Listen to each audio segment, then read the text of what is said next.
Hello and welcome to a very special episode of our video content in which we make a tier list. Because that's what all the popular people do. We're looking at the Advanced Wars commanding officers here. We got a bunch of different tiers. We got broken, pretty darn good, solid, map dependent, and reconsider your options being the worst. So we're going to rank these COs, and we're going to be ranking them on their Advanced Wars DS stats for the most part, except for one exception, because Sir not appearing in that game, Sturm. And yeah. Sir Darth Vader ripoff, yes. I'm Santo. I'm Alex. I'm Sean. And we'll get started here with the first creep, Adder. He's a black hole CEO who, along with Flak, doesn't even feature in the campaign, but he's still in the game. He has 0 special abilities to him day to day, so he's pretty average to underpowered there. But his CO powers are pretty good. His CO power is he moves 1 space further. His Super CO, he moves 2 spaces further. And that can be potentially game breaking if you get a bit of a stalemate going. Yeah, and I like Adder in solid. And the reason for that is his CO power is only 2 stars to charge up. It's very short to charge up, so you can be constantly firing that off and really put yourself in some good tactical positions. So I like him in solid. How do you feel? He's kind of underpowered normally, but yeah, I think solid, because it's especially, I mean, since we're talking about Advanced Wars DS, there is also the ability to pair into a dual strike, and I think that's where Adder can be even better, because if you use Adder, you can position some units very effectively, and then potentially just demolish with the paired commander. Yeah, and because his meter is so short, he can be firing those off pretty fast. So yeah, I like him as solid. I would agree. Next, we've got Andy, the CO who is so stupid he does not know what an airport is. Yeah, we'll be seeing some more of that in the upcoming remake, I'm sure. I really hope they keep that line in, that they don't try to make Andy not dumb. But Andy, like Adder, has no special abilities day to day. His regular CO power is that he heals all of his units for 2 HP, which is okay, but but it's very underpowered compared to his Super CO power, which is really good. It heals all of his units for 5 HP, lets them move 1 extra space, and gives them a power boost. I think it's a really strong CO power. Yeah. Super CO power. And again, in tags, he's good on the first tag to fix up your units, make sure he can really start off the tag well, or you can use him as the second and fix up any of the damage that you take from counterattacks in the first CO power. So I think he's like the upper tier of solid. I don't think he breaks into pretty darn good. He does not break into pretty darn good for me. But yeah, he's solid, I think. Yeah, solid. Yeah. So let's put him in front of Adder. Get out of there, Adder. Alex, you want to talk about the next CO? Yes. So our next CO is Colin. Colin is a classic. I think we could put him in the tier right now. Colin's broken. Colin's is so broken. Colin is broken is literally a meme in Advanced Wars. The power of money. Yeah. So Colin has a few different abilities, but even day to day, Colin gets extra income.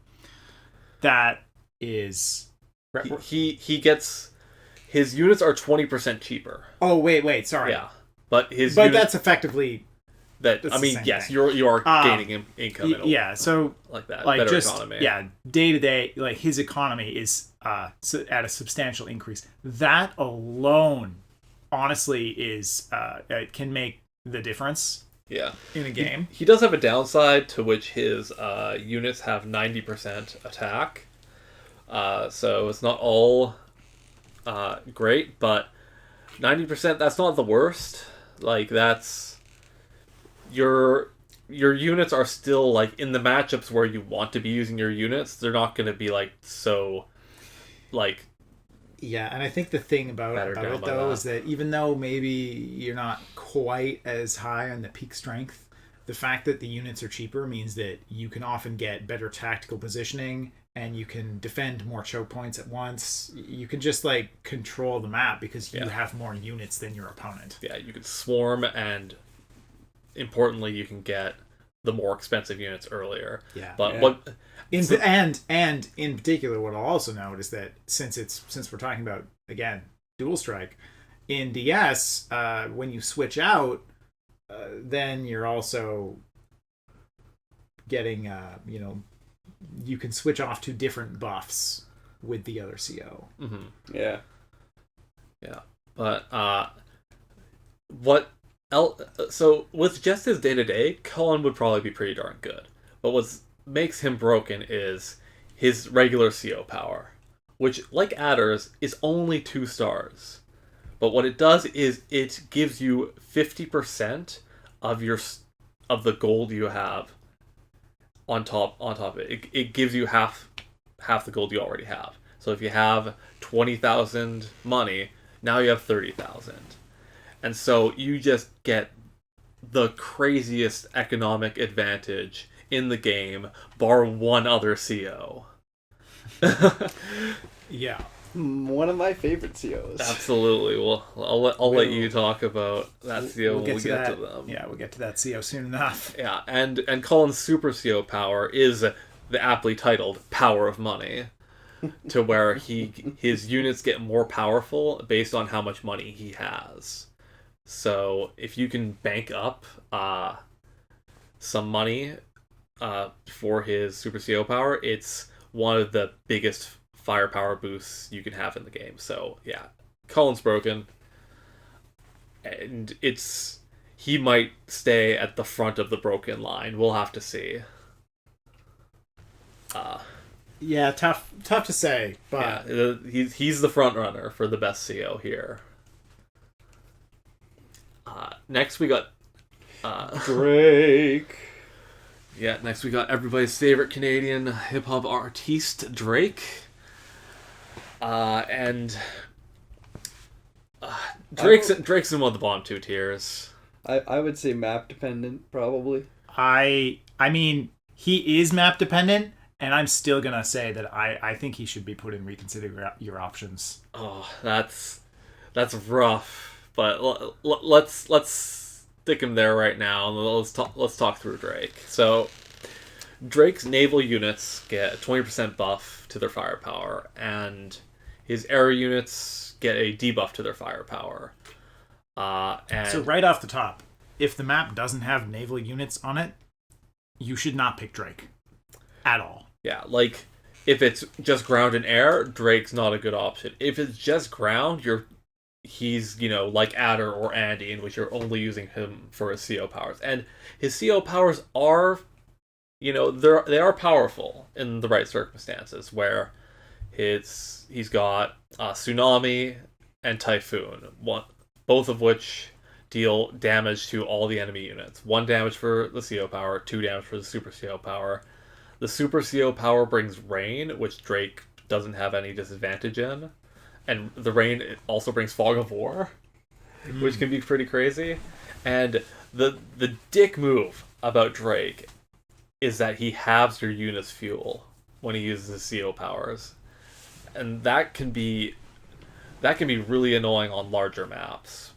But like on a ground map that's not that impressive, like ground units very rarely run out of fuel. Fuel is mostly a consideration for like submarines and stealth fighters and stuff like that. So yeah, Drake's a naval commander in a game where naval combat is bad.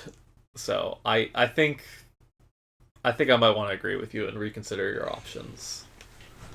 Fair enough. Yeah, Like, I mean, if- even in naval combat, I feel like other COs are actually better at naval combat just because of the way that their powers interact with the various units. Yeah, because like Navy is so expensive that somebody like Colin is going to be able to just field more units. Somebody like Adder can use their CO powers to like really push their units into great positions where Drake doesn't have any extra movement at all in DS at least. So yeah, Drake. Sorry, man. Drake got the plunger. Yeah. Next up, we got Drake's best bud, Eagle. And Eagle has one of the most broken Super CO powers, but it's also one of the longest to charge, to where his units get an extra turn. And extra turns are broken. Extra turns are extremely broken. But Eagle's day-to-day is that his air units are good, his naval units are bad. Most of the pretty good. time, this is a good trade-off. Yeah. And his air units also use a bit less fuel. So in Advanced Wars DS, you got stealth fighters. Eagle can make the best use out of stealth fighters out of anybody on the roster. So, and his regular CO power actually doesn't take that much to charge, and also gives an extra turn. But all of his non-infantry units get a massive power debuff, like 70% or something crazy. So it can be useful for like a hit and run kind of strategy, or to really like move a transport across the map, but It's also good. It's good if you're trying to pull off some aerial attacks because the air units attack at 70%, vehicles at 60, Navy at 55. So if you have an aerial strategy going on, you can potentially do, like, if you have some bombers and stealth bombers and stuff like that. Potentially, even the regular CO power can be pretty devastating. Mm-hmm. Yeah, I like Eagle and pretty darn good. Yeah, I'm with you there. I like Eagle, especially just because the air on map, like, well, to be clear, if the map doesn't have air units, Eagle's maybe at a substantially. He's not totally useless.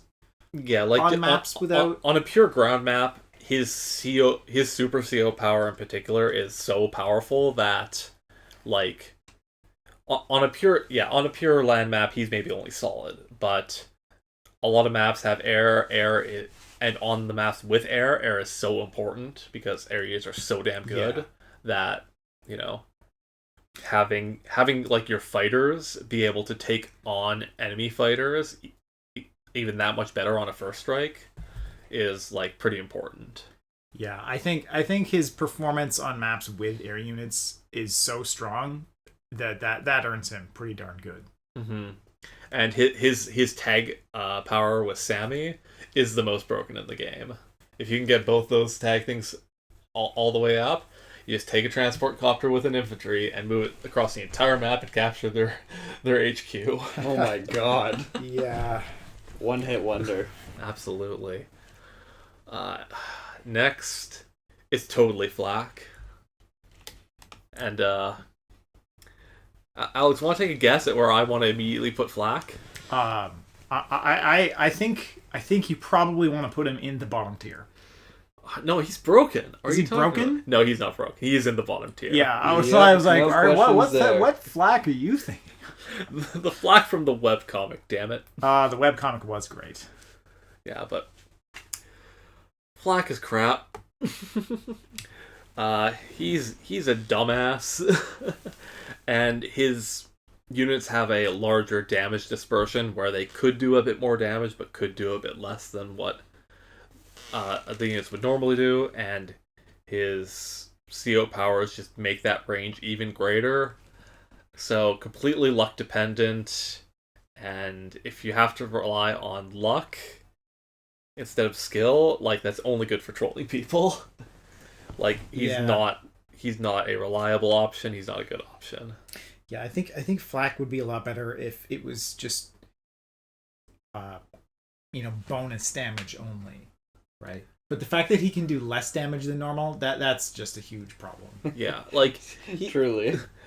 Yeah, and when he activates his Super CO power, yes, his infantry can mess up a Mega Tank real bad. But his, Mega tanks can also not mess up infantry. Yeah, like, you could be like, okay, I'm gonna take out this anti-air with my bomber. That could go real bad for you if the dice decide to roll the wrong way. So, yeah, Flak at the bottom, I think, is best for him. Next up, we got Grim the Donut Man. Oh yeah. He's got a kick-ass theme, and he's pretty interesting in that he's the closest this game has to a Kool-Aid Man. Oh yeah. And he's also, like the Kool-Aid Man, he's made of glass because he hits hard and gets hit real hard. Yeah, he's got 30% bonus attack, but only 80% defense. So that balances out to be like, generally a little bit better than average, especially if he can get like first strikes on people. So you definitely like pairing him with a CO that has a good movement, super CO power. That's a good strategy there. And his powers just boost damage more. He's not a complicated man. Yeah, I want to put him in solid. Yeah, I think he's really. I think he's just solid. Like, it's a very straightforward strategy, and it's a good strategy. It's not fancy. You don't have. It's nothing he does is gonna involve like complicated. Like, it's not gonna help you pull off weird, complicated plays. But it's just like just gonna break through and then die on the crackback. Yeah. One thing to note about Grim though is that he's a good CO to use a lot of indirect units with, because you're hitting your opponent for that extra damage, but if you're protecting your indirect units correctly, they're not going to be subject to that bad defense. So, yeah, I like him at solid. Now, do you think he's... I think he's better than Adder for sure. For sure better than Adder. Better than Andy, though. I would say he's better than Andy, personally. He's more fun to use than Andy. He's more fun to use than Andy, for sure. That's probably why I want to put him higher than Andy. Yeah, Andy... Sorry, Andy. Sorry, Andy. You're the pro tag, so you're just not that interesting. Next up, we got the man with the plan. We got Grit. The classic long trench coat. Far away. Long trench coat. Laid back boy. Bad guy. Not bad guy, but badass guy. Hell yeah. Grit's all about that indirect. His indirect units have +1 range naturally and really good attack, where his direct units have pretty bad attack. So he's very one-dimensional, but that dimension's really freaking good. Yeah.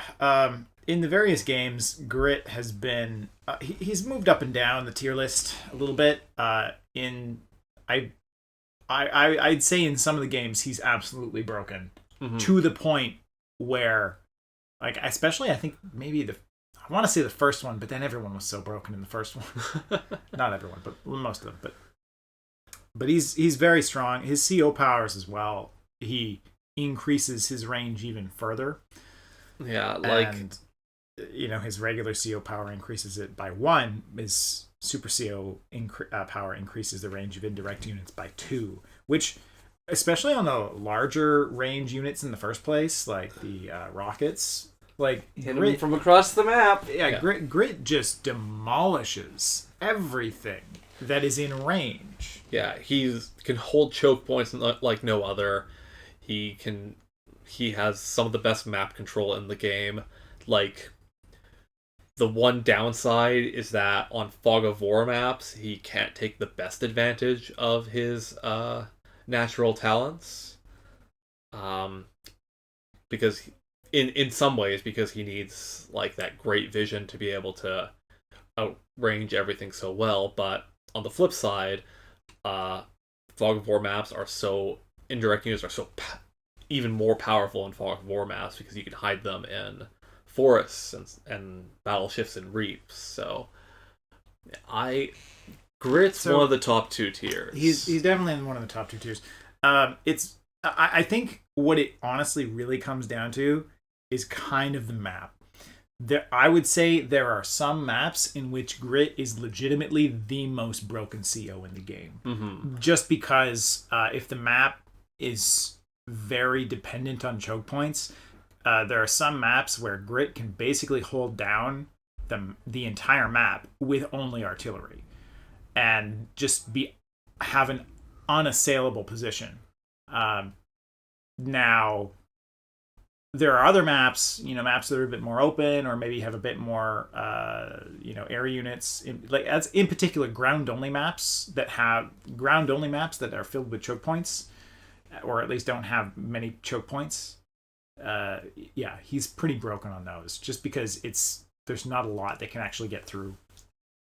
You'll be stuck in a situation basically where Grit just continually defends with cheap artillery, and then masses some larger units to provide a counterattack eventually. And there's some maps where there's just almost no counter to the strategy. Or he can just inch forward because his indirect units have that one extra range that yours don't. He can just inch forward and just be so annoying. Yeah. And also, Grit, another CO that's better at naval than Drake. Yeah, Grit is Grit's battleships are insane. Yeah, Grit is actually legit the best Navy CO, I would say. He's close. He's definitely close. He's close. Yeah, but battleships with extra range is really good. Mm-hmm. I kind of want to put him at broken. I think he should be I think at the bottom of broken, but I think the bottom of broken tier. Yeah, there's the maps where he is not broken are the exceptions. Yeah, not the maps where he is broken. It's true. Yeah, and the maps where and it's mostly. I mean, I would say the maps where he's at his worst are the maps where there's a very open terrain and a lot of aerial game that can go on, which really actually isn't all that many maps. Mm-hmm. Yeah, so Grit's great. Now this mother effer right here. Next up we have Hachi. He's hot shit. And he belongs in, I say, the broken tier. I agree. Hachi's definitely broken. Now, how broken is Hachi? He's more broken than Grit. He's more broken than Grit. Is he more broken than Colin? That's the question. Let's talk through what Hachi's about. So Hachi, his units, 100% attack, 100% defense, pure average, but they only cost 90%. So not as big of a discount as Colin, but he doesn't suffer the weaknesses. Now, his Hachi's CO power makes it so that all of his units only cost 50%. That's busted. That is so busted. It's super busted.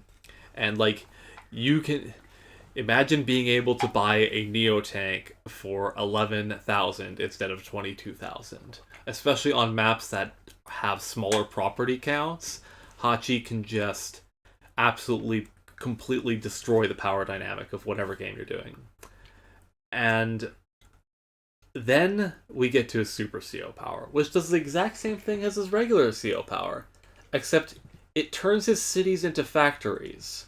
Mm-hmm. So on ground maps, you can be able to spawn units in places that the map designers did not design the map to be spawned from. So he's ridiculous. Absolutely insane. Yeah. I think he's more broken than Colin. Ooh, It's really close. See, they're this is they're also so similar in their brokenness. It's also yeah, and also in Advance Wars DS, you can of course take both. Yes, some people might. Maybe somebody on this couch had a habit of doing that. Yep. Yeah, Colin Hachi is an extremely broken combination because you basically pump your income super high with Colin, use the super CO power of Hachi, and then you just deploy units almost in every city. In fact, you might even run out of build spots. That happens sometimes. I'm serious. It's gross. It's completely gross. The Colin Hachi dual strike, it can be just obscene. Mm-hmm. Oh, it's beautiful. And I think just because Hachi can make the map, Hachi on a ground map can make the map completely not what it was intended to be with that Super CO power. I think I'm okay having him more broken than Colin. Yeah, that's the thing. That just fundamentally breaks the game. Yeah, he fundamentally changes the game in a way that the game only one other CO is capable of doing, and we'll get to him. Yeah, the other old guy. So yeah, Hachi is broken. Let's move on to the man in black, the man who killed Sturm, Hawk. I like Hawk. I like him quite a bit. I think he's pretty darn good. His day-to-day is that all of his units have 10% extra offense. No downside. So already, that's a really good power, really strong. And his CO powers, his regular one deals 1 damage to all enemies, heals all your units for 1. His Super CO, 2 damage to all enemies, heals your units for 2. The catch is that these have really long meters. Hawk has, I think, the second longest meter in the game. So he's a CO that is more about his day to day, and then his CO powers can really turn the tide when you're able to use him. But because it takes so long to charge up, he's not the best tag partner. Yeah. I find Hawk is one of those characters that, in terms of interacting with the map, Hawk is better on larger engagements, larger maps, because obviously his CO power is a global effect that affects all enemy units, as well as all your own units. And as compared to some other CO powers that are focused on like some more tactical movement or affecting specific parts of the map, like the fact that it's a global hit to every single enemy unit. On large maps, that can add up to a surprising amount of effectiveness. Mm-hmm. Yeah, because his Super CO power is effectively a 4 HP swing in the balance of power if you have a bunch of damaged units. So it can be pretty darn good, and that's where I think he should be. On the strength of his day-to-day. I think he's below Eagle, though. Yeah, I'd put him below Eagle. I really liked Eagle. Mm-hmm. You like Deagles as well? Like Deagles. Love the Deagles. Yeah, so, next we have the new pro tag. We got Jake. And Jake is so weird. It's like the designers didn't know what to do with him. Because he's... In Advance Wars DS, they added this concept of different... There's a few different COs that have bonuses based on the specific terrain. Jake is the Plains CO. Plains, normally, they provide a 1-star defensive boost. They're usually going to be the most plentiful terrain type on a ground map. So that's useful. But his CO powers are kind of weird. Like, his regular CO power, I believe, gives vehicles +1 movement and extra damage on planes. And then his Super CO gives even more damage on planes, extra movement, and +1 range on his ground indirect units. It's really just a grab bag of stuff that... It's a grab bag of stuff that Yeah. sometimes helps, but most of the time is just kind of like you almost forget that it even is a thing because it's not that helpful most of the time. Yeah, and I guess the strengths of that is that sometimes your opponent might forget about it too. But I don't know how much of an advantage that is.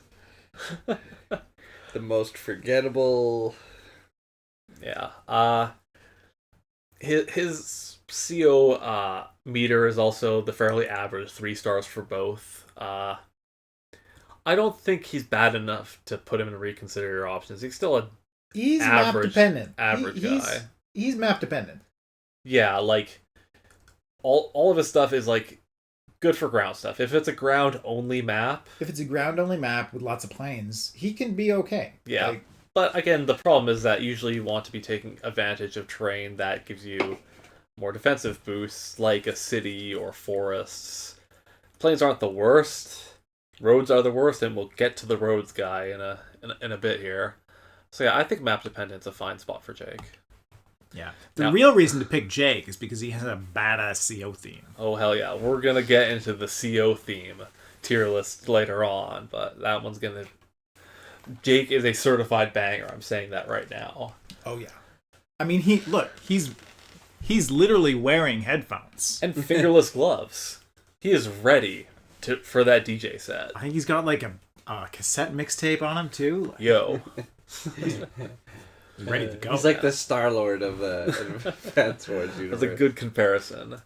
And speaking of map dependent, we got Javier. Mr. Con Javier, Tower. however you want to tell him. But we got Don Quixote, the armor man. Without comm towers, he's a reconsider your option. With 1 comm tower, he's pretty darn good. With 2 comm towers, he's broken, and he's approaching one of the most broken COs, like beyond everybody. Like if you played there's a map in the war room called Megalopolis, I believe, to where you have like a very limited amount of cities, and like almost no initial forces, and you have to fight off a huge pre-deployed force that has like mega tanks and all this shit. And one of the very few COs that can actually beat this map without driving yourself insane is Javier, because there's a couple comm towers. You just take those and you hold, because comm towers normally give 10% bonus offense, but Javier gives an extra 10% defense as well. Now, something that we haven't quite mentioned yet is that the defense in Advanced Wars DS stacks really crazily to where each 10% reduces the amount of damage you take by 10%. So if you have 150% defense, you take half damage. If you have 200% defense, you take 0 damage. Yeah. Oh my god. So with a few comm towers, Javier just gets insane. But his normal day-to-day is average, except he takes less damage from indirect attacks, which is somewhat useful. But if you're getting hit with indirect attacks, like, you really gotta question what's going on with your strategy anyways. And his CO powers increase that bonus more, and also his regular doubles the effectiveness of comm towers. His super triples them.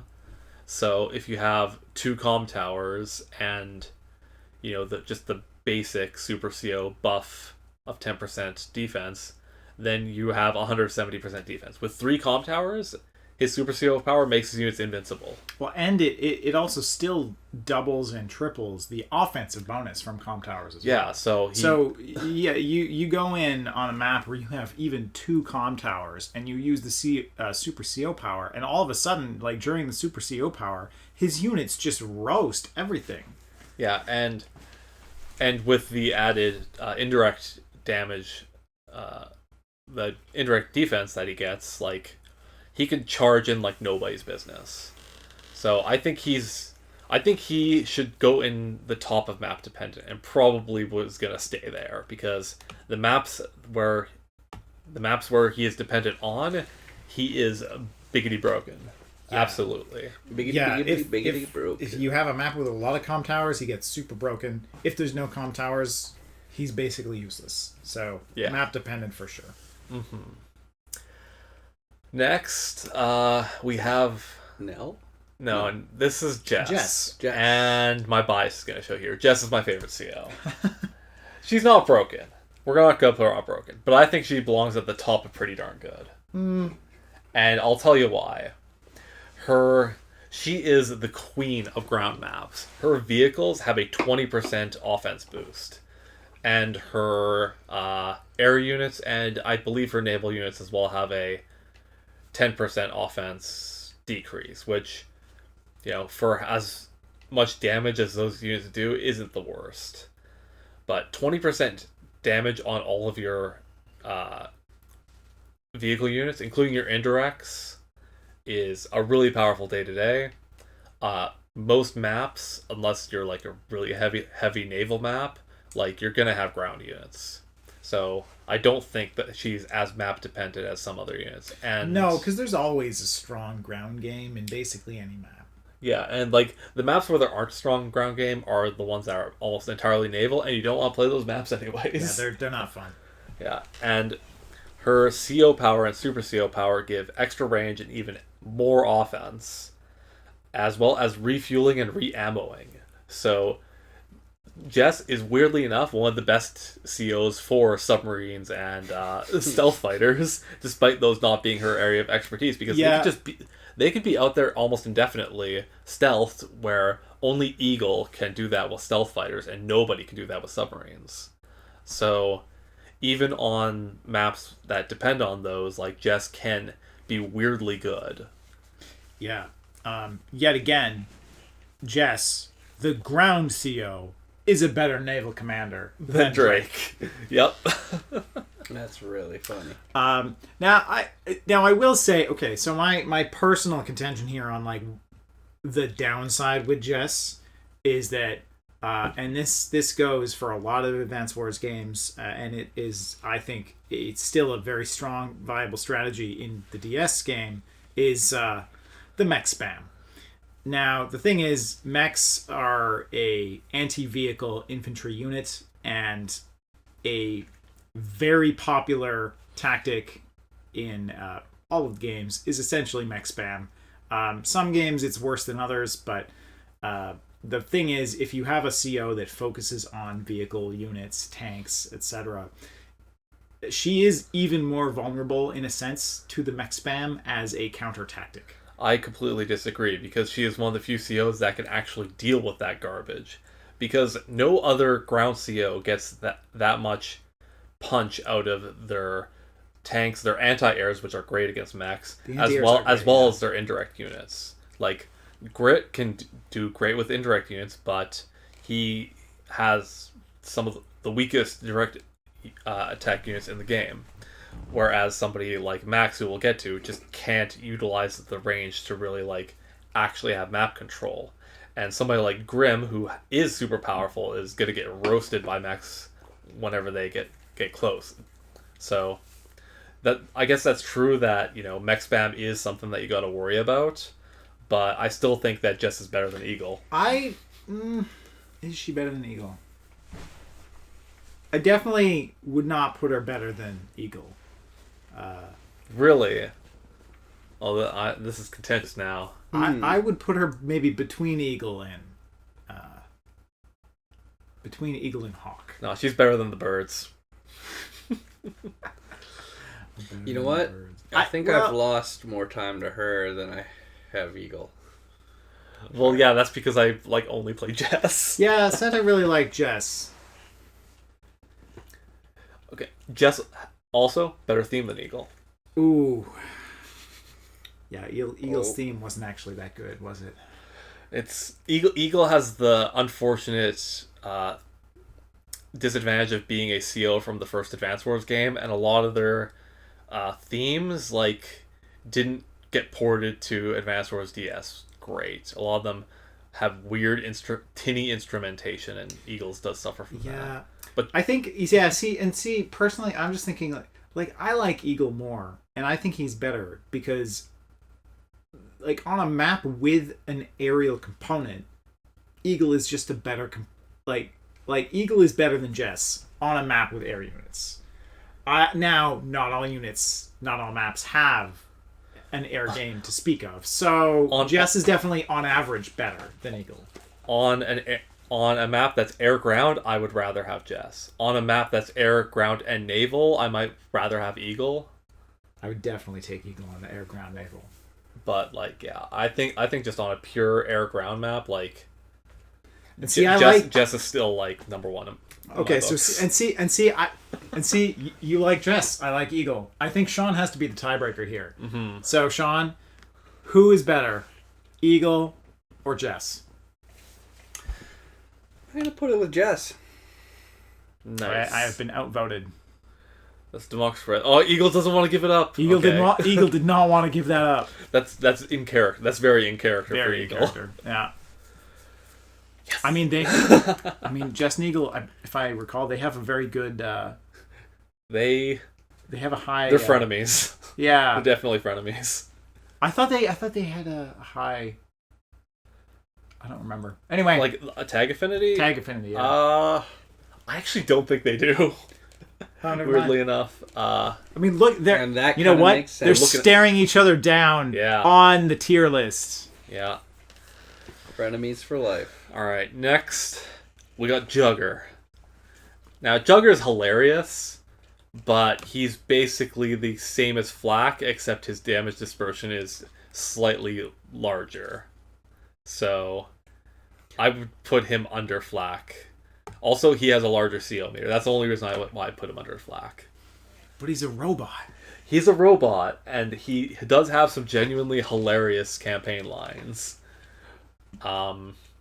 And a sick alternate costume, but I mean, how the COs work in gameplay is going to be the main decider here, and unfortunately, you know what? Honestly, they're both bad enough that I actually don't. You don't really give a shit. I don't really care. Yeah. So I think we can move on. See, Flak just got replaced by Jugger, and they're pretty much the same. And Adder got replaced by somebody else, and they're pretty much the same. But I actually have more contentious arguments for that. After Jugger, though, we're going from a robot to a samurai. We're going from Jugger to Juggernaut. Pretty much. Camby is a Juggernaut for sure. His units, his base day-to-day units are plus 20 offense, plus 20 defense. They will hurt you. They will hurt you, and they will not take that much damage. But the downside is that his units cost 20% more.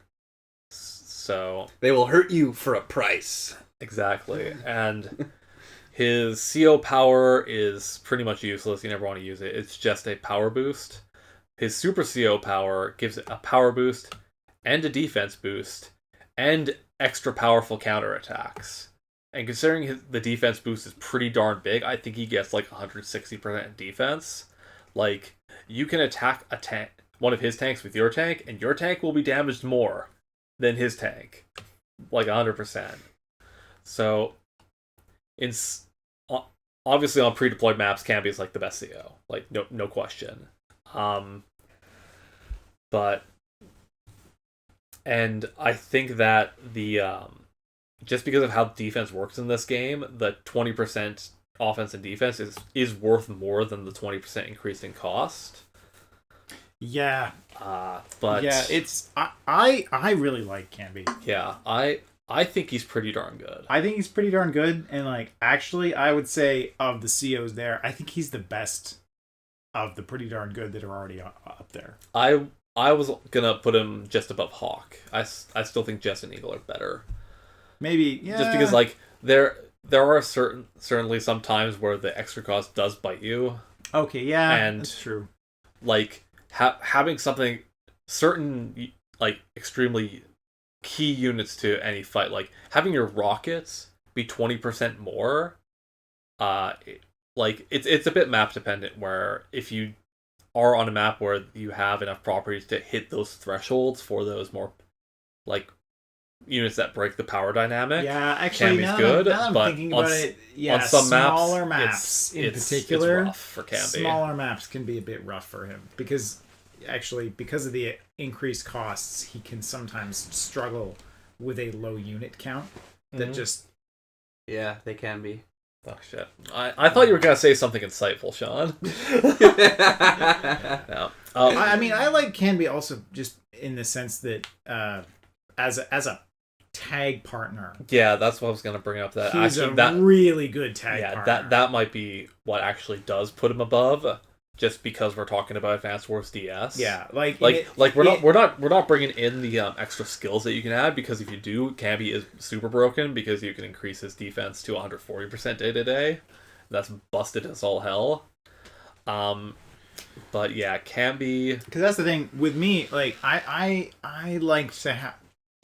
like to have Canby as one of my COs because especially when you end your turns with him, you just have the units super high defense. And same thing with even if you're doing a tag, like you use him second and then He works everything will fantastically with Hachi.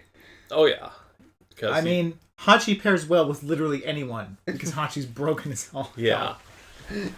And yeah, so yeah, I think actually we should put Camby at the top of pretty darn good. I think that the tag argument is so strong. I think for in him. Yeah. DS specifically, I would put him there. Now, in some of the other games, I would agree with you because there's definitely a downside to his costs, but you can get around the costs in DS in a way that negates a lot of his downside. Yeah, and like, say what you will about the whole tag thing in Advanced Wars DS, but like, I still think that's the fun way to play the game. Yeah. So that's how I prefer to play it because it's more broken. All right, so I mean, the tag system in DS is very cool. It's very broken. It makes the game very different. yeah, and very fun. Next It week, is a lot of fun because a lot more happens. I would say. Yeah. And trying to plan actually, like you can take it from a couple different directions because you can argue that it's broken because a tag power lets you just demolish so many enemy units, but also you kind of you're forced to plan ahead further in a sense. yeah, you have to plan for your opponents being able to use it. You have to plan for what you're going to do with your own. It's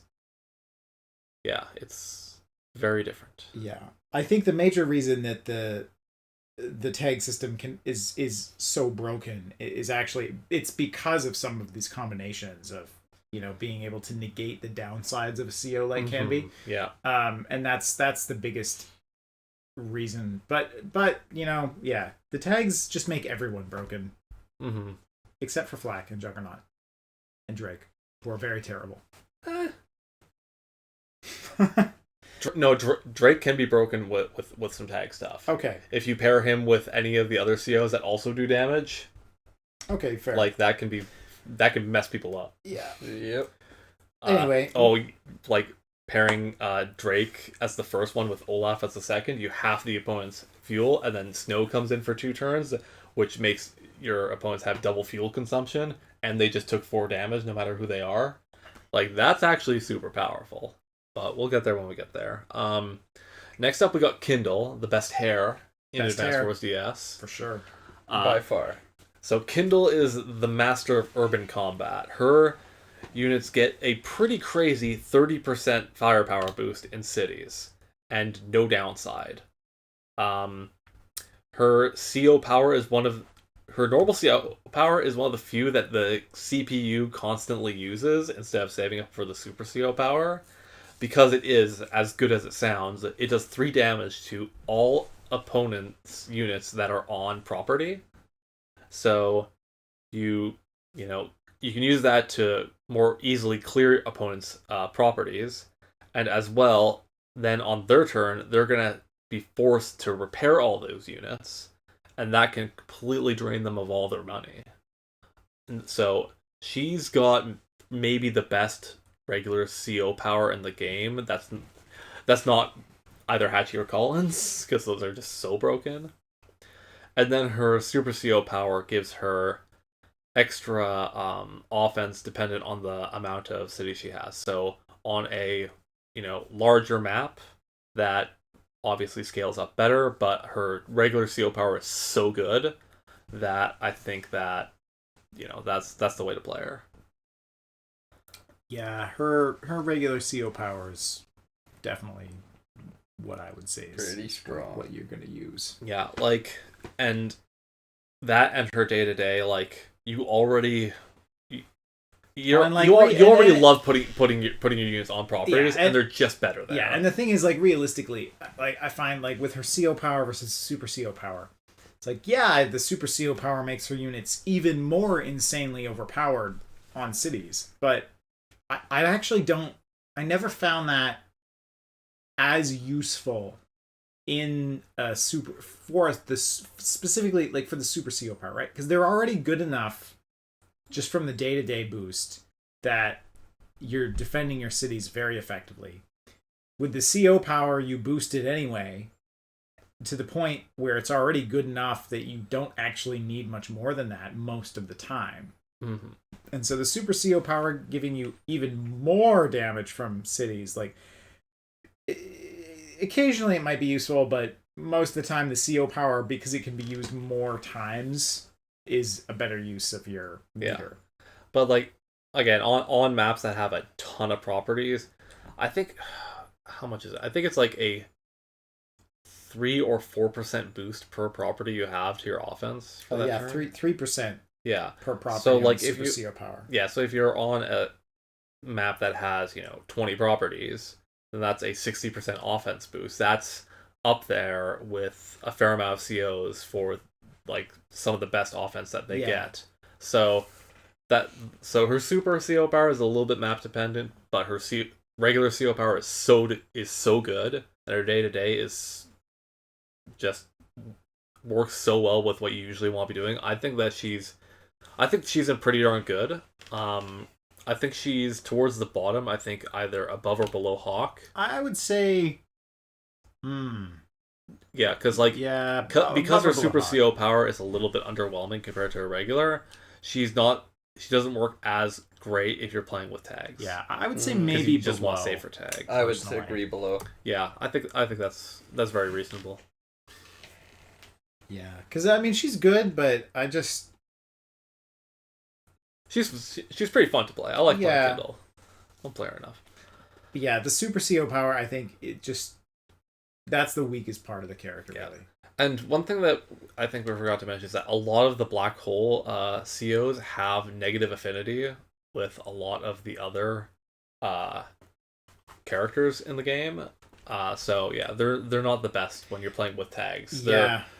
Most of them are better if you're playing just on solo COs, which again, 100% viable way to play and still a ton of fun. Yeah. That was actually really that's one of the biggest challenges and frustrations of the tag system is the affinity stuff. Sometimes the affinity stuff Sometimes the affinity stuff broke or made some combinations that the powers would work really well together, but the affinity was so bad that it just ruined it. Yeah, because there's a lot of really cool combinations you can potentially use. Just picking 2 of any of these COs, but a lot of them aren't actually that viable when you're talking, especially when you're talking about the black hole COs. Yeah. Now the next CO actually has the worst affinity with somebody else, Cole. Yes. Cole has a 65% affinity with Rachel because they insulted each other once. Lash has a better affinity with Olaf, and Lash destroyed Olaf's hometown. So Cole is the replacement for Adder. His regular CO power and super CO power work the exact same, except he also gets power bonuses if you're on roads. Roads provides 0 defensive bonus. This is not an offense bonus that you should really plan for a lot of the time. And his Super CO power is the total is 5 stars, but his regular CO power is 3 stars, whereas Adder's is only 2. Just because of that change, I think that Cole is worse than Adder. Even though Cole has the road attack bonus, I still think he's worse than Adder because you can't spam his regular CO power as much. Yeah. I agree. Adder's better. Cole, I never liked Cole. Yeah. I thought Cole was just... not... I want to put Cole at the top of reconsider your options. Because you should be reconsidering your option to pick Cole and play Adder instead. You know what? I love it. Get out, Cole. Wait, you love him? No, I love the suggestion. You love the reasoning. Oh, you love the reasoning. Okay, good. Yep. Get out of here, you spooky kabuki guy. Yeah, I mean, that's the thing about Cole, is that Cole just doesn't really make sense to play. Yeah, like, unless you really want to use his affinity bonus with Kindle or Jugger, but if you're playing with Jugger, you should still also be reconsidering your options. Yeah. Next up. Yeah, Cole just... Yeah, I just want to just emphasize just how bad leaving your units on roads is. Like, the worst. You should not do that. It's... If you have any other option in normal play, you will never leave your unit on a road if you can attack from literally any other terrain. Yeah, it could get, blown up by a dragon. Yeah. That's a different tactical turn-based RPG. Yes, I've lost a lot of I've lost a lot of heroes in Wargroove to being on roads. Yeah, so it's a lesson that you gotta learn early. No roads. No roads. Roads bad. All roads lead to defeat. Yep. All right. So. Next up, we eye Lash. Lash. I love Lash. Lash is one of my favorite COs, and I'm really disheartened that she actually got nerfed. The most frustrating thing about Lash specifically is that she has bad affinities with so many other COs. Yeah.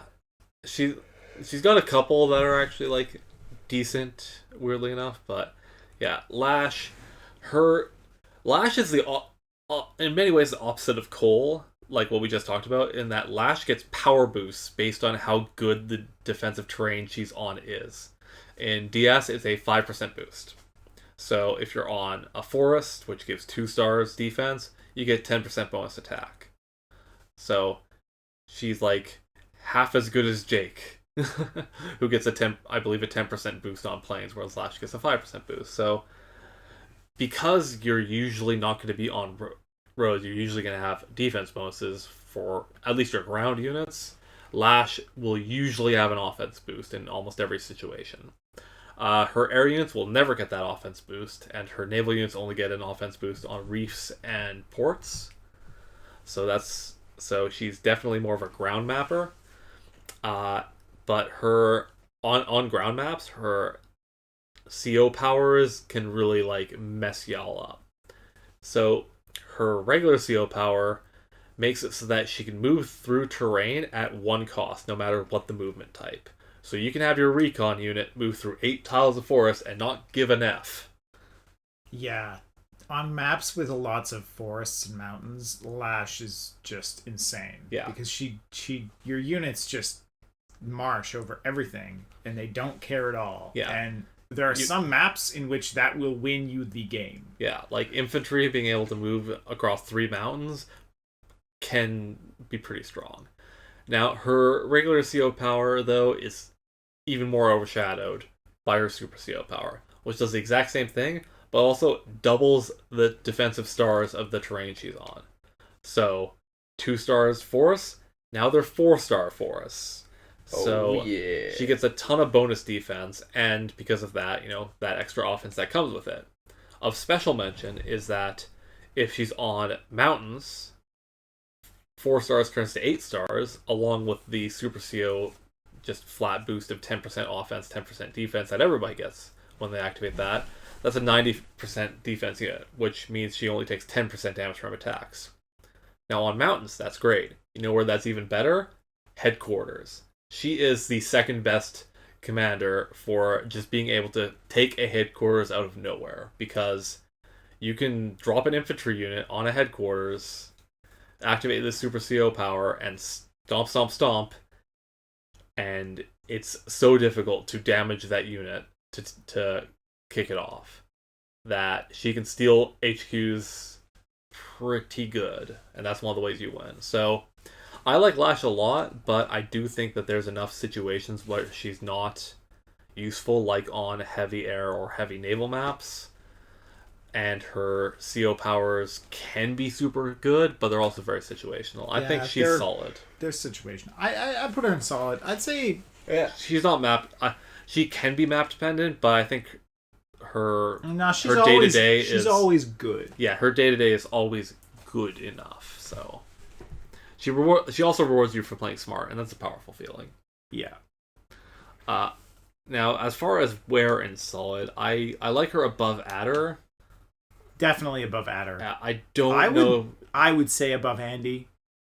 Yeah, Andy's super CO power is really damn strong, though. I mean, I have lost to Lash dropping infantry on my HQ that I cannot kill way too many times. Okay, yeah, let's put her above Andy. I mean, that's the thing. That specific tactic is just so frustrating, and it is a core part of the Lash toolkit. I want to put her above Grim too. You know what? And that's just because again, they're kind of opposites in a way. Grim is probably the most straightforward CO you could pick. Yeah. Whereas Lash is very tricky, and I like being tricky. Lash is a tricky CO to play. Lash is a CO that definitely I would not recommend to beginners, because Lash is a CO where trying to plan positioning of your units like a turn or two out of using your CO powers is actually important, and will make the difference between you being like because if you can position something onto a mountain during a CO power or super CO power, it makes a huge difference to how she plays. But you have to think it out. And again, on Fog of War maps, the importance of something like a forests and reefs is even greater, because you can't see into them unless you're next to them. So again, like, Lash takes advantage of those even better than pretty much every other CO in the game. Like, there's not actually a CO that gets power boosts from forests. Like, that's the one common terrain that they miss. But I say Lash is the honorary forest general. Yeah, she is definitely the honorary forest general. Forest pixie. Yeah, the forest ranger. Forest pixie. Also, she invented the Neotank, and that's my favorite addition to the series. I love the Neotank. Yeah. Also, we didn't talk about this, but yeah, just her. Some of her dialogue in the campaign is it's pretty funny. Yeah, I say toodles to people because of Lash. So Lash is best. Lash is best. Lash is best girl. Yes, Lash is best waifu. Oh my god. Next we have Max. This is Advance Wars DS Max. So he's not Advance Wars 1 Max anymore. He doesn't have the insane 50% offense boost that he has in that game. Instead, he has a modest 20% offense boost to all of his direct units, which includes every air unit, importantly. Doesn't include his infantry, I should mention that. And his indirect units actually have regular firepower, but they have one less range. And that can be so backbreaking on certain maps. Max's CO powers are pretty standard. Standard length, 3 stars, 6 stars. 6 stars total. And the powers just give him extra damage on direct attacks and +1 movement or +2 movement. So, very straightforward. I think I'm torn between solid and map dependent with Max, because his direct units are very powerful, and in a lot of maps the direct units can be what you're using most of the time, but having one less range on indirect units is I cannot overstate how horrible that is. It's really bad. Because, like, artillery are some of the best units in the game for most commanders, and only having them have 2 range instead of 2 to 3 range, like, completely destroys their viability. Because artillery can't move and shoot, so you have to hope that people will move their units into the one tile that your artillery could possibly hit. It's so rough. It's pretty rough. I don't really like Max in Dual Strike. So since that's what we're basing this tier list on, I would say map dependent. Mm-hmm. Just above. Yeah, I barely used. Probably Max. just above Javier. A few times No, that I have used him, I've been put him below Javier. Yeah, Javier needs to be at the top of map dependent because he is the most map dependent. He is the most map dependent. Yeah. Yeah, definitely. I mean, yeah. Yeah, he's more reliable than Javier in that most maps he's going to be at least doing something, but Javier's just so good. Yeah, again, like, Javier is in map dependent because he's either one of the worst COs in the game or one of the best. There's no middle ground. Yeah. All right. There's no making there's never any making up for that lost range on Max's indirect units. Mm-hmm. Is that Nell? That is Nell. That's Nell. The lucky lady. Now, she's similar to Flak and Jugger in which she relies on luck for her victories. Unlike Flak and Jugger, she does not have bad luck. She does not have negative damage dispersal. It's always just going to be more positive than what you're expecting. Now, Nell is famous for allowing your infantry to be able to potentially destroy megatanks in direct combat when using her Super CO power.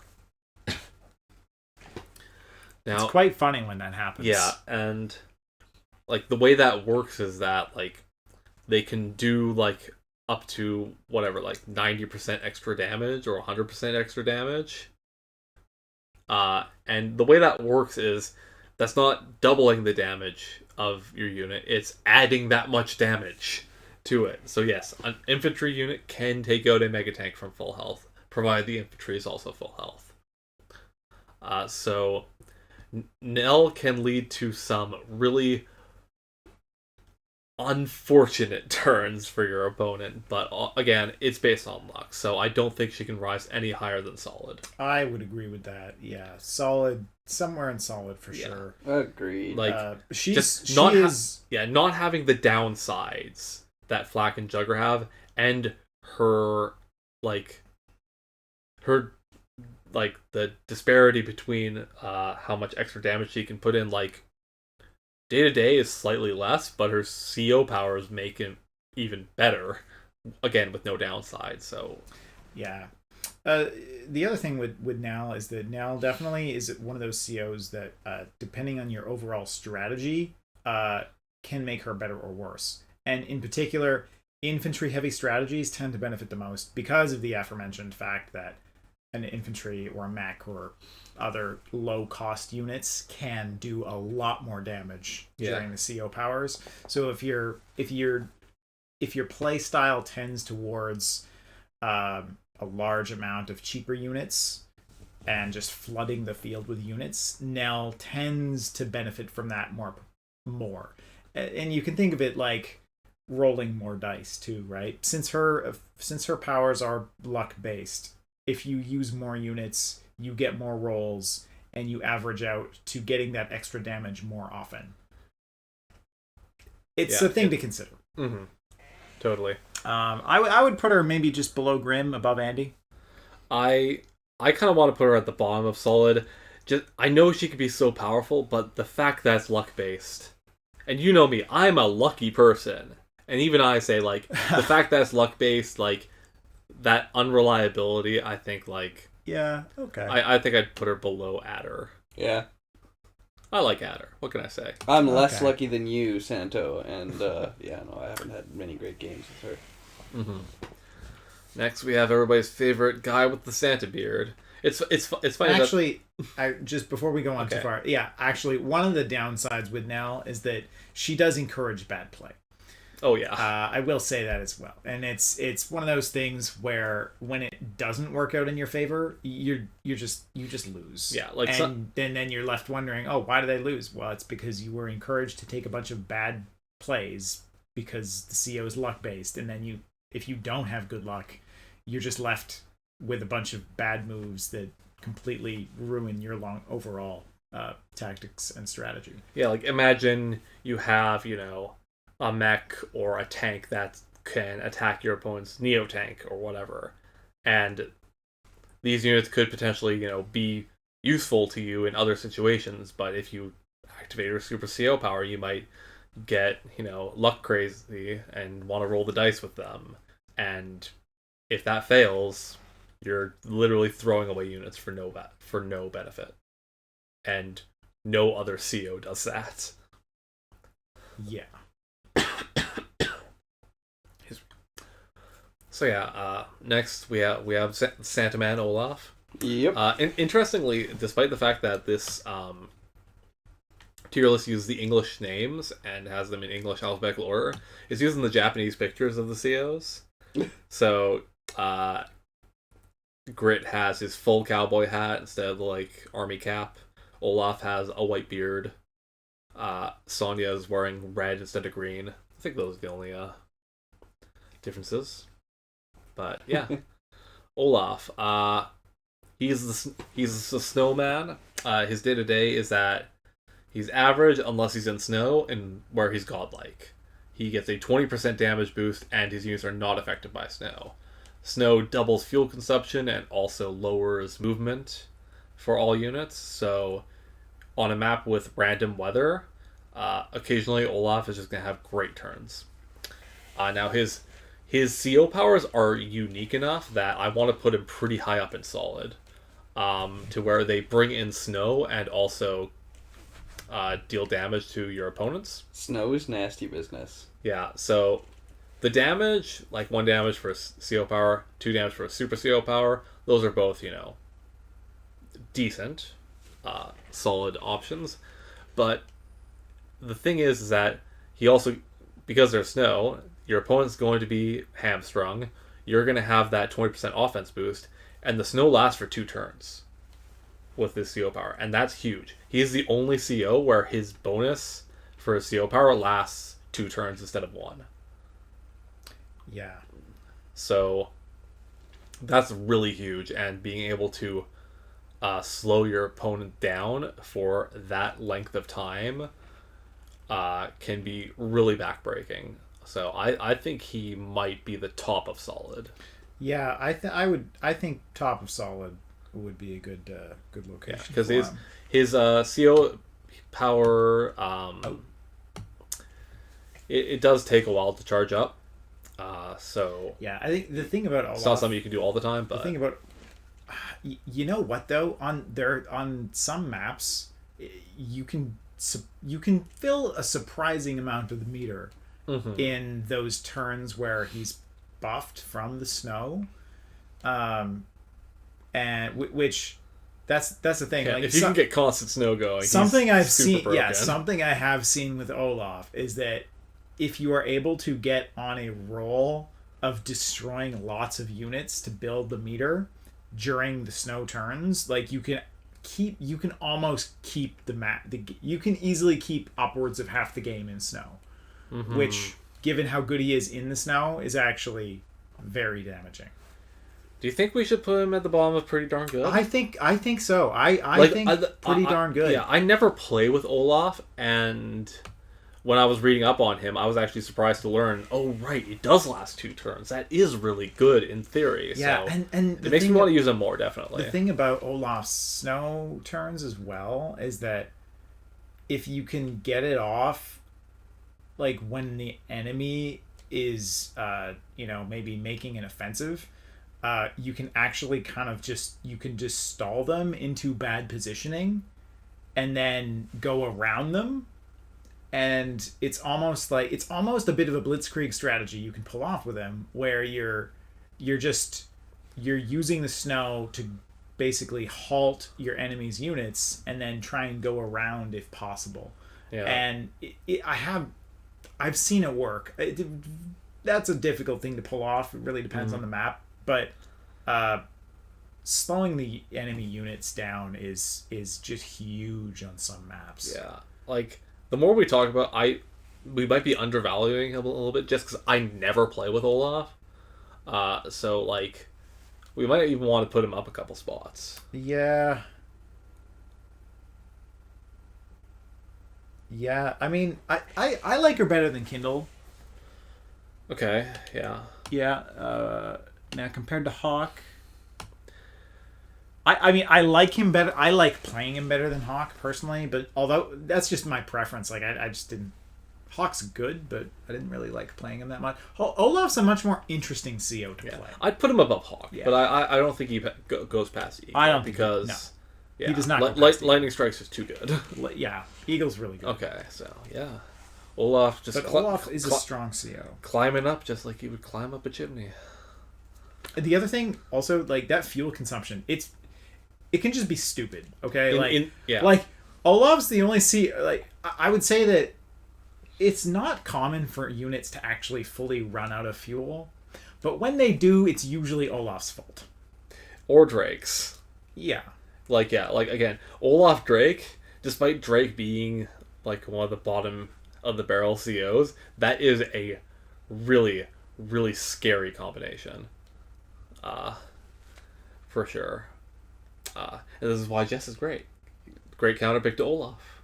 You don't give a shit about that fuel consumption. Yeah, it's true. Alright, so next we got Rachel. Rachel is one of my favorite COs. Rachel's because a good CO.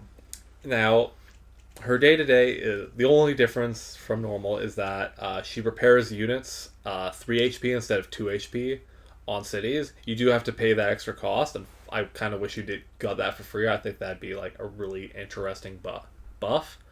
But no, just you repair one extra, and that it's not something you necessarily plan for a lot, and so I don't think it's enough to like immediately put her in one of the higher tiers. Her regular CO power gives her extra luck, like Nell, but it's useless because her super CO power is where it's at. Her super CO power, I believe, puts her in pretty darn good, and that is she has access to the goddamn nukes. She has the keys, and she's willing to use them. Yeah, now, her ability to fire an area of effect rocket attack, missile attack is just it's really, really strong. Yeah, and it's a 5x5 diamond that does 3 damage. She gets not 1, not 2, but 3 missiles that she shoots, each with different criteria behind them. I believe one of them targets the most populated enemy units, one of them targets the most expensive, and then the last one, I believe, just does as much damage as it could possibly do for the last one with what's remaining. And I'm gonna bring this up again. I've brought this up on the podcast before, but I have to bring it up because it's one of the most hilarious things that's ever happened to me in an Advance Wars game, where I was playing against Sean. I was on the bad side of Span Island that starts with less opportunities to get starts with one less factory, and it's a forward factory. It's one of the most disadvantageous starting positions you can have. Sean was playing Hachi Colin, the two most broken COs. I was playing Jess Jake because their tag name is Orange Crush, and I love Orange Crush. It's a delicious drink. And Pay us, Crush. Damn right. We got some Sour Crush flavored Sour Patch Kids over there. We're already we could be on the take. Maybe even just send us some Sour Patch Kids. We will take those. But Sean had a turn where he built 4 Neo tanks because Hachi Colin is broken. Yeah. Yep. Here's the problem. He also damaged my units quite a bit in that. So I had my tag power charged up to fire nukes at these Neo tanks. These Neo tanks, because Sean had Hachi as the second CO for the tag, so he bought them at the super cheap price where he used Colin's extra money power to deal all the damage. I shot 3 missiles at these goddamn Neo tanks, reducing them to 1 HP. Sean then spent all of his money not even fully repairing what he could possibly repair out of them. And that gave me the opening that I needed to be able to wipe the floor. So her super CO powers is one of the best in the game. It really is. And I think that she belongs in pretty darn good. Yeah, definitely pretty darn good.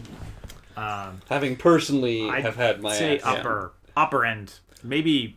I'd say close to. I say middle of the pack.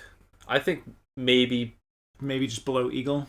either below Eagle or below Olaf, because her Super CO power, it's insane in small maps where you're going to be hitting the same group of units multiple times, but on larger maps, it's, because it is limited by its area of effect, it's going to be less effective. And also, because of the criteria that they have, sometimes your opponent can manipulate that if they know the inner workings of it pretty well. That's not the most common thing, but it can happen. I'd say I don't know. When we've been talking about Olaf, I think we talked up Olaf really good. I think Olaf is really freaking good now. Olaf is pretty good. I think maybe below Olaf. See, I always hated playing against Olaf. Oh yeah, that's the thing. I didn't really play Olaf that much myself, but Olaf is a frustrating CO to play against. Mm-hmm. And I think that's the thing that with Olaf. Olaf is good. I just didn't really play him as much. I think Rachel's better most of the time though. Okay. If only because there aren't actually that many large enough maps where CO, because you're right. On a large map, Rachel's not as good. Are there really that many? Yeah. And again, larger maps also have the opportunity for more Snow shenanigans. more snow shenanigans. And there's also more expensive units to be popping up to be damaged by those missiles. So maybe it balances out a little bit. I don't know. Yeah, it's hard to say, but I like where she's I really like the missile power. I think it's reliably one of the best powers in the game. So, yeah, I think middle of the pack and pretty darn good. That's pretty good. Middle of the pack, yeah. All right, next is Sammy, and Sammy's. Oh, I love Sammy. Sammy's great. She's the infantry CO. Her infantry have 20% extra damage, but her direct combat units her direct combat vehicles, I believe, have 90% power. I don't think her planes have lower power. I think it's just vehicles, yeah. Yeah. In older games, she also had extra movement on her transports. She does not have that in Advanced Wars DS. That's because that was broken. Yeah. But you might be saying, well, only having power for your infantry, infantry are some of the weakest units in the game. That can't be that great. Two things about that. One, as Alex mentioned earlier, the mech spam. Yeah. It's one of the most viable strategies. Yeah, the thing is, and the reason the mech spam is so good is because the mech spam as a strategy is all about value. It's about a unit that is cheap taking out units that are more expensive than the unit is, even if you lose them. Yeah. And Sammy is the absolute master of that strategy. Her mechs are even more damaging to the point where a mech spam from Sammy is to be feared. Yeah, mechs are already one of, if not the most cost-effective unit under regular circumstances. Having that 20% extra damage is crazy. Think about it this way: a tank costs 7,000. You can get 2 mechs for that and still have 1,000 left over. And even if the opponent's tank gets a first hit on one of your mechs, your other mech will clean it up, and you're up in that exchange. So you're winning with less investment. Mechs can also clog up the board horribly. Yeah, and also the other thing, one of the biggest downsides of the mech spam is the sheer space that a mech spam takes up. The biggest reason to lose a mech spam is even if you have the value, you may not have enough space to get enough mechs in to actually make the mech spam viable at pushing through the really high value units like, say, a neotank army. But with Sammy, the extra movement on the mechs actually makes it so that you can kind of bring those mechs forward more quickly, and it makes the mech spam more viable against higher armor units. Yeah, because mechs normally have 2 movement. They're unaffected by any terrain, so they can move across 2 mountain tiles, for example, which is extremely valuable. They can actually move across mountains faster than regular infantry. So yeah, mech spam with Sammy is to be feared. One other thing that Sammy has is that she captures buildings 50% faster. So you take whatever HP that your infantry has, and multiply that by 1.5, and that's how much it's going to take down. So if she starts taking a building, you need to get that infantry to 3 HP or less, or else she's going to take that building, and screw you about that. And then we have her CO powers. So actually, the movement I was mentioning was from the CO exclusively powers. from the CO powers, but her regular CO power, 1 extra movement to your infantry, they get more powerful. It can be occasionally useful, but her super CO power, broken. Yeah, that's where it's at. To where her super CO power is +2 movement, plus a whole bunch of power, and the little fact of she's able to capture any building regardless of the unit's HP in 1 turn. This includes headquarters. Yeah, you can capture a headquarters in 1 turn with a 1 HP infantry during her CO power, and that is ridiculous. Yeah, it's again, she has one of the longest CO powers to charge, but it is so unbelievably broken. Yeah, especially in Dual Strike, pairing her with other COs that give movement buffs or strength buffs to get through an enemy line, it wins games. Yeah, and it wins games, and it is terrifying because you can have what you think is an extremely strong defensive line, and a Dual Strike power with Sammy second can break through it and send an infantry straight down the pipe to your HQ, and you just lost. Yeah, it's so difficult to defend against. Yep. As for where we put Sammy, do you think she's broken? I don't think she's broken. I think she's definitely she's in pretty damn good. I would say pretty damn good. Maybe at the top, actually. Yeah, if she's not in broken, she's at the top of pretty damn good, because pretty darn good. Yeah, the other thing about Sammy... No, Cabby, he doesn't want to move. Cabby doesn't want to give up. He's activated his super CO power. Yeah, I think the thing with Sammy, too, is that not only are her powers strong, they're very straightforward. It's not a complicated strategy that you... Like, mech spam is a fairly straightforward strategy. Capturing buildings quickly is not hard to understand. Not only is she powerful, but she's powerful in a way that anyone can use her fairly well. Mm-hmm. Her biggest downside, I suppose, is that air units in particular are good against infantry. Yeah, battlecopters can mess up infantry pretty good. They're they're a great way to be cost effective against mechs, because mechs can only use their machine guns against them, not their bazookas. And things like bombers, infantry can't even attack those. They can. Yeah. You can plug up a space with an air unit, and Sammy's going to have a hard time breaking through. If you're keeping an eye on her anti-air units. So. Yeah, there's definitely counterplays to Sammy. That's the thing.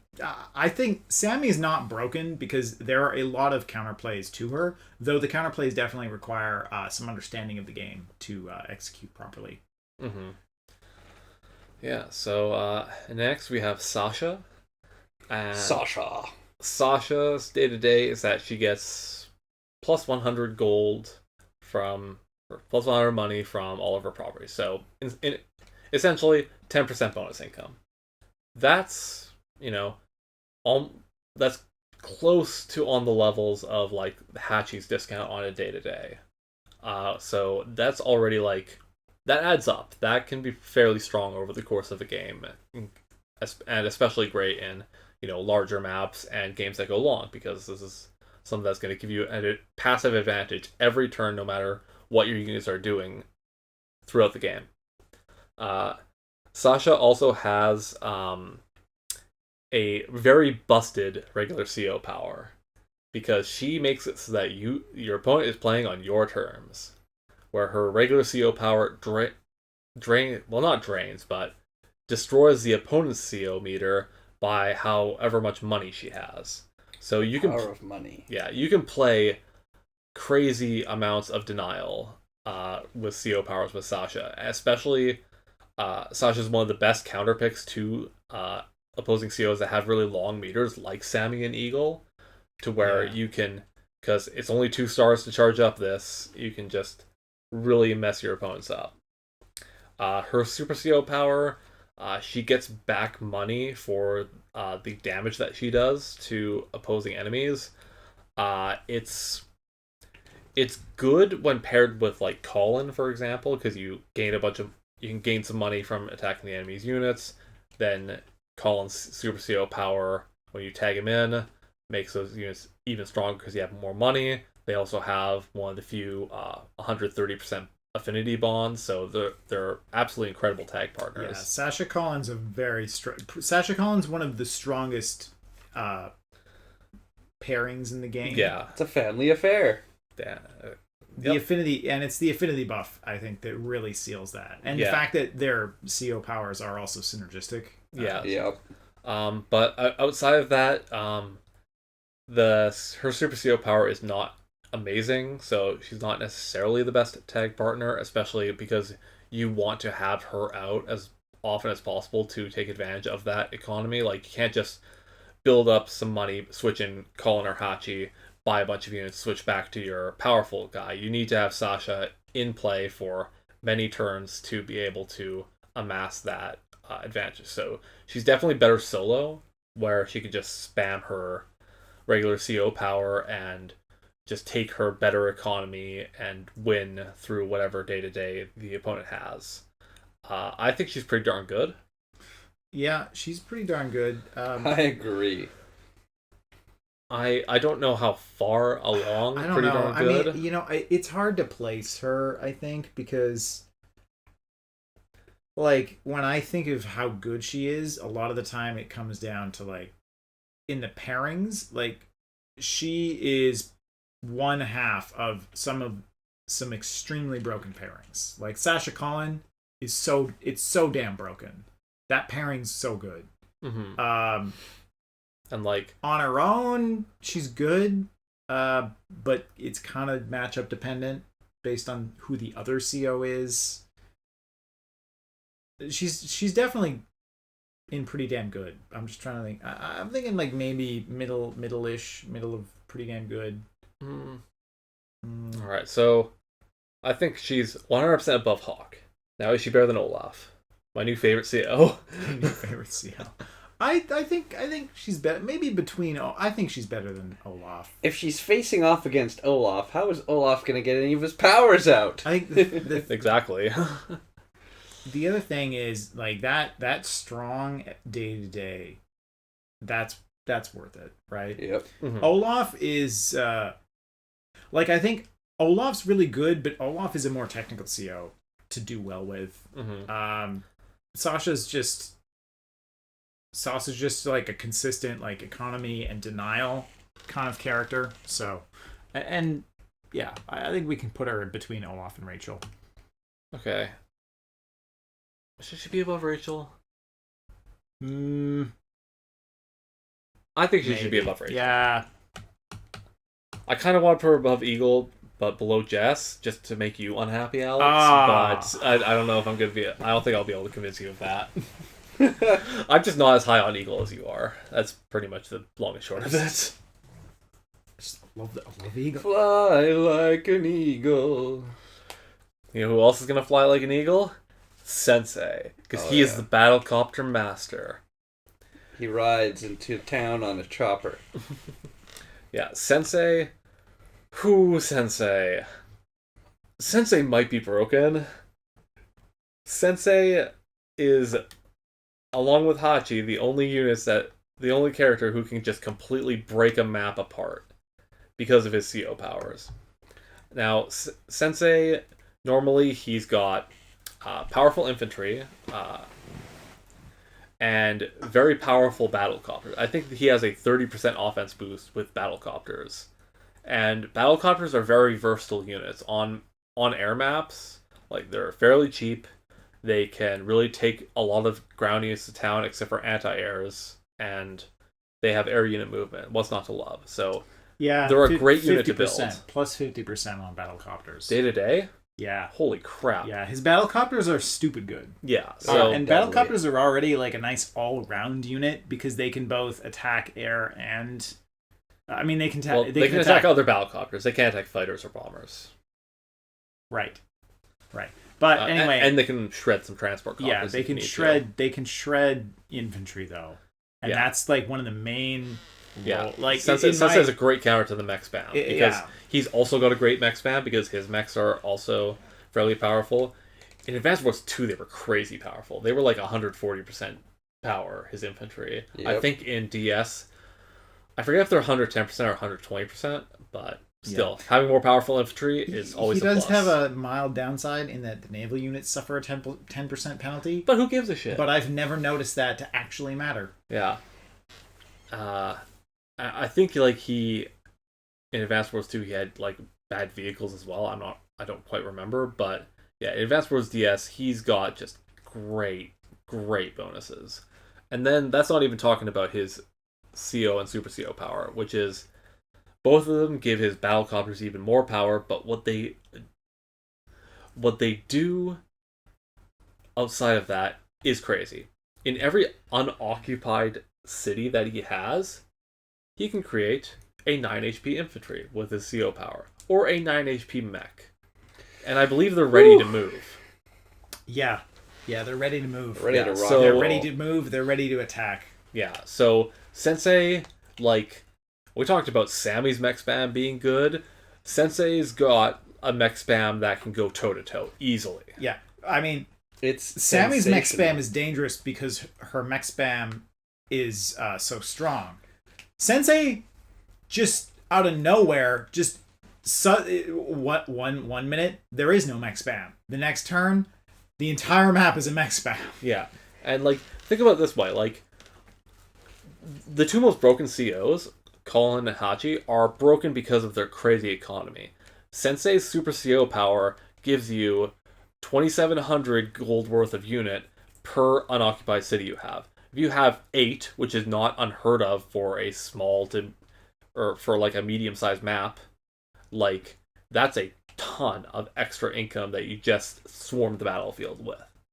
Like Sensei can really break things wide open, and his downsides are so minimal that I want to put him in broken. The other thing about Sensei and his brand of mech spam in particular is that, like, we've been talking about the mech spam and the counters to the mech spam, and so one of the counters to the mech spam is to just counter by spamming infantry, because you'll out compete on economy by building infantry, which are just as they're just as good. They're good at taking down mechs, except they're cheaper. Now, the other option to try and deal with the mech spam is some units like the battlecopter. Now, if you try to take on Sensei's mech spam with battlecopters, you will get destroyed by his battlecopters. So the strong battlecopters of Sensei, they actually counter a lot of the counters to the mech spam anyway. Yeah. And so you're left with, against Sensei, you're left with trying to deal with a mech spam where your normal tools for dealing with the mech spam are not as effective. And he's got the biggest mech spam in the game. Like, he's broken. I want to put him in broken. He's broken. Now, where in broken? I don't think he surpasses Hachi or Colin. I don't think he surpasses Hachi or Colin. It's just... Is he better than Grit? That's a tough call. I think that's map dependent, to be honest. I think on some maps, because that's the thing. One of the other counters we didn't mention, but another potential counter to the mech spam is actually just a ranged strategy. In particular, rockets. If you have a lot of rockets, they can take down a mech spam very effectively, just because they outrange even the movement of the mechs, such that mechs struggle to get in range of a large contingency of rockets at choke points. And that's what Grit excels at. Like rockets and artillery can eat a mech spam up. Now, I don't necessarily think we should put Sensei above or below Grit just based on that matchup. Yeah, Like, this needs to be more general that particular than that. matchup's not good. Now, in general, I mean, I think it's tough because even in general, it's kind of map dependent. If the map doesn't have air units at all, that shuts down the No battlecopters No makes Sensei pretty battlecopters. sad. No battlecopters makes Sensei pretty sad.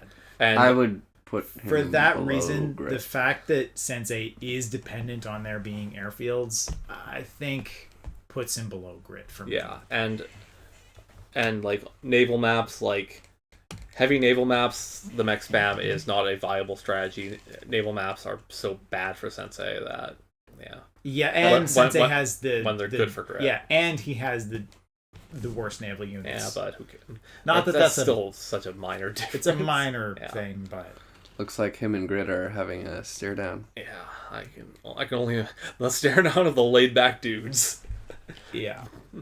All right, so next we've got Sonya, and I think we need to put Sonya in map dependent, and right Yeah. below Javier, because Sonya is not map dependent on what kind of properties, what kind of map layout there is. She's Fog all of War. about that fog of war. Now, Sonya in Advanced Wars DS actually has some really interesting properties to her that weren't present in the other games, which you could maybe argue could put her in solid, but I don't think they are good enough for that. So she normally negates one terrain star from your opponents. So, but also she has bad luck. So her damage dispersal, she actually has a bad damage dispersal, kind of like Flak or Jugger, but without the bonus one. So sometimes she's just going to do a little bit less than what she's supposed to. So those two things like kind of balance those out for ground. She's not still like a little bit worse in air and naval than you might think. But she's got that vision. And she also hides what HP her units are from the enemy, which is so frustrating. I'm pretty sure I haven't played a lot of the War Room maps where you have to play against Sonya, just because that's so frustrating to play against. Yeah. So that Playing the shell game. yeah, and in Fog of War in particular, that can be brutal because you can't keep track of those units. So you could really get ambushed if she does a quick switcheroo. Now her powers negate more terrain stars from the opponent, so she's actually pretty good against Lash because of how that works. She really negates what Lash is trying to do. Extra vision, and her Super CO power lets her counterattack first, which is pretty bonkers. Yeah, it can be very, very damaging, especially on an offensive, because you can use the Super CO, start an offensive on your turn, and then next turn the enemy units are still attacking second, and that's so bad because even matchups that are good, like she might end up winning. Mhm. Like matchups between units that the enemy has an advantage with, she still might win just because of how powerful attacking first on counterattack is.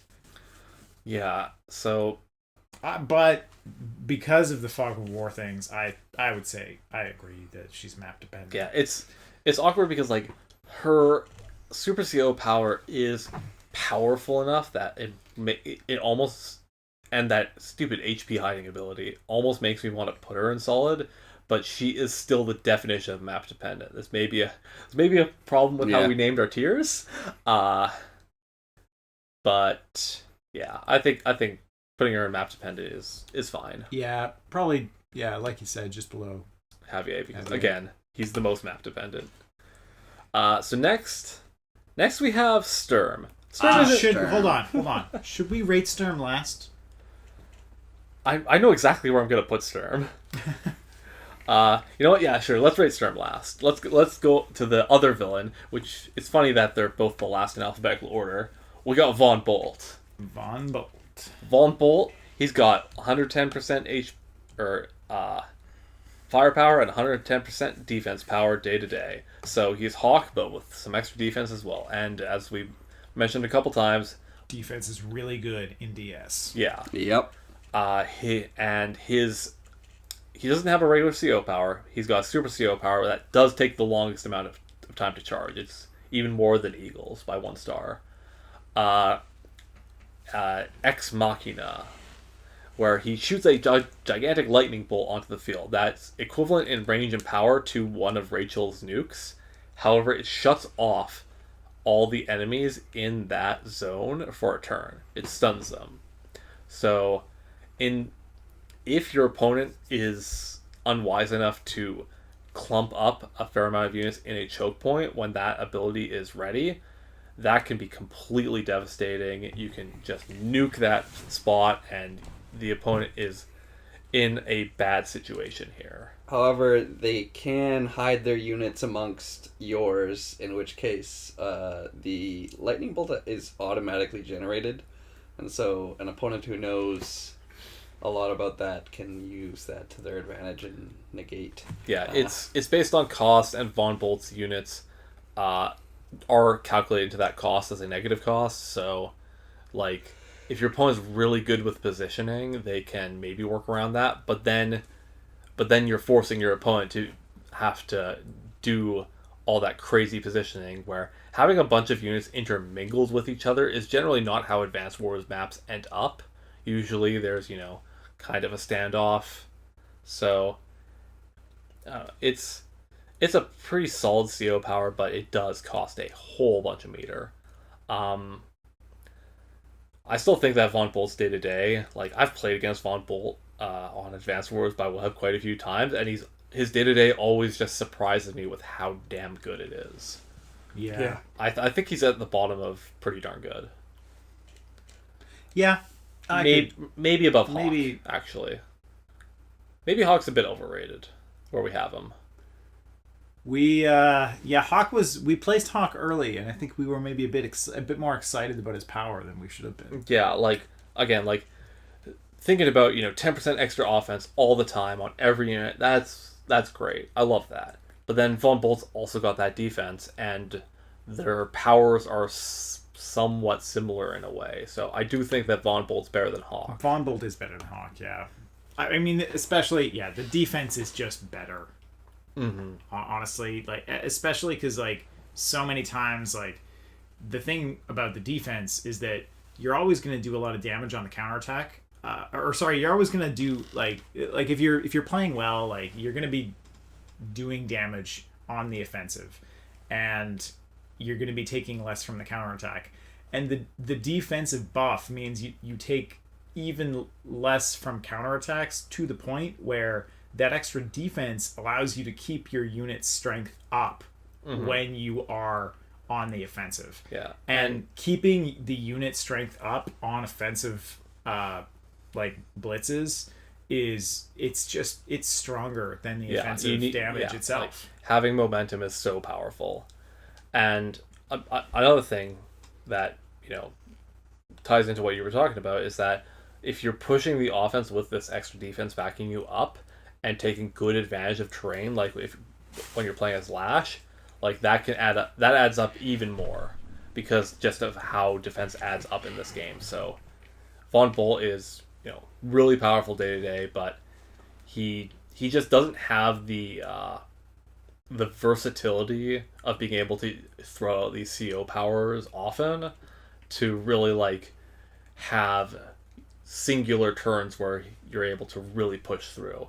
And also because of his extremely large meter and the fact that he has a bad affinity with every non-black hole CO, every single one, he's not a great tag partner. So I think where he's at is appropriately rated. I like him there. So lastly, we got Sturm. Again, he's not an Advanced Wars DS. He's only advanced. Well, let's talk about his Advanced Wars 2 incarnation, and we're gonna have to put him at the very top of broken. Yep. He's completely broken, which makes sense because he is the final boss. Yeah. So they tried to make Von Bolt a little bit more balanced for a final boss, but yeah, Sturm, he's the most broken CO of the lighthearted Advance Wars games for sure. And I mean, if we're talking about the full catalog of the Advance Wars games, Calder's still probably more broken from Days of Ruin. Oh, 5 HP regeneration to everybody in the zone. Also 50% bonus attack and defense. Get fucked. But yeah, what Sturm does is Sturm has these day-to-day bonuses, but his units cost just the regular amount. And he has a permanent Lash's CO power to where terrain doesn't affect him. So his recons are terrifying, which is not something that can be said for any other CO. Recons are kind of not terrifying. Actually, something we forgot to mention about Sonya is that when she's using her CO powers, she can see into forests and reefs, which is, again, she's the best Fog of War CO by a huge margin. Super, super valuable on a Fog of War map, but outside of that, it's worthless. So, but we forgot to mention that, we should. But yeah, so, and Sturm's power was the Meteor Strike, which 8 damage to that 5x5 diamond shape. I'm pretty sure it was 5x5. It might have even been larger. I don't know. But yeah, the only thing that stops it. Oh, it's a 3x3. 3x3.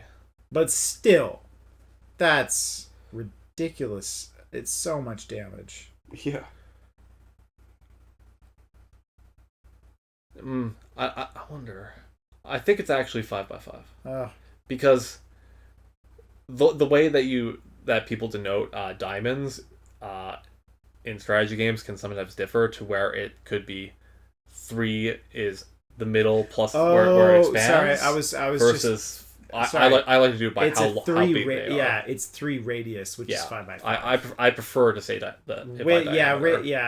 using the width is, I think, clearer. Yeah, but yeah. Sturm, I believe, is like more affected by snow than everybody else, but that's his only weakness ever. And like he's not, I don't even think he's affected by the movement badness in rain. I think he's just insane. It's only snow he's affected in. Yeah, so he's by far the most broken. I mean, yeah, I think when you play against him in like the final mission, literally, I think you even have Olaf. Yeah, I believe you have the option of Olaf. Yeah. For the second game, he's quite a bit different in the first game. I'm pretty sure I took Olaf for that in the second game. I think I didn't even realize that was a thing, so I don't think I took Olaf because, again, I don't like, until just now, I do not like Olaf for whatever reason. So yeah, that's all the Advance Wars DS COs and Sturm thrown in a tier list. And I think that this, I mean, it might not be the most like ultra competitive, knowledgeable, played thousands of games competitive tier list, but I think it's and we're kind of rating this more based on typical.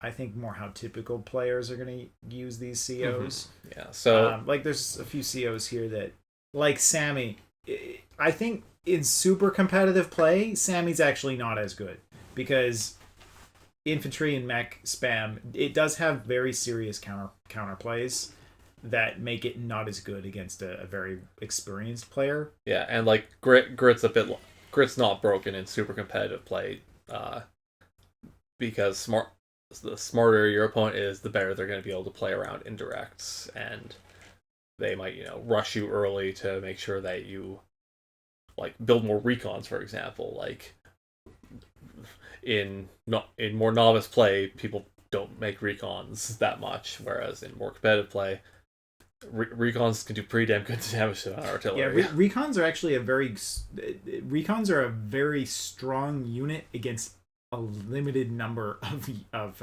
enemy units. Recons are weird, basically. They really are. So yeah, that's the casual / competitive tier list. If you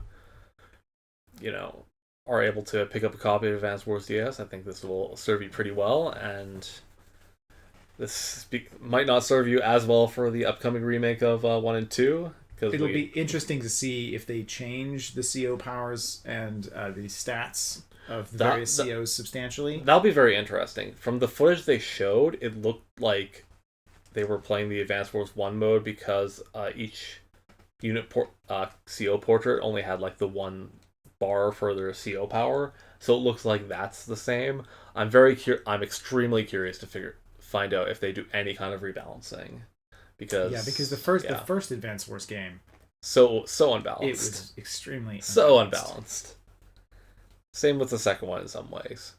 Jess was garbage in the second one, for example. But yeah, that's the tier list. Hope you enjoyed.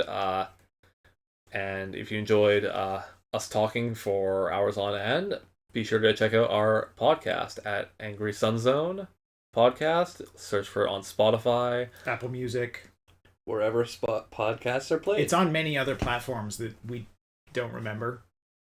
Yeah, because the internet's magical. The internet will publish things to places you don't even know exist. Magical places.